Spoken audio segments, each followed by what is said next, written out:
Ate ni Catherine Bernardo, naglabas ng cryptic post patama kay Daniel Padilla.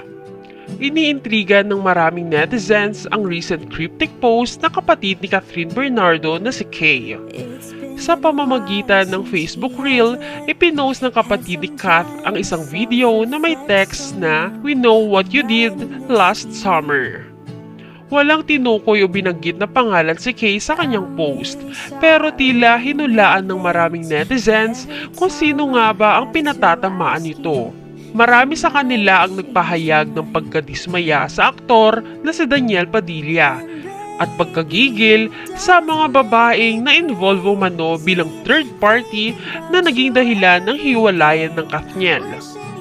May mga ilang post pa mula sa mga netizens ang nagsiwalat ng mga kalokohan ni Daniel Padilla at pinangalanan ang mga naging babae niya at doon ay nadawit din ang mga pangalan ng sikat na aktres na sina Liza Soberano, Julia Barreto at marami pang iba.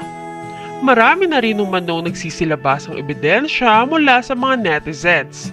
Kaya ngayon, maraming Kathniel fans ang sobrang nadismaya sa kanilang mga nalaman dahil hindi nila lubos akalain na magagawang lokohin ni DJ si Catherine. Narito pa ang ilang komento mula sa mga netizens.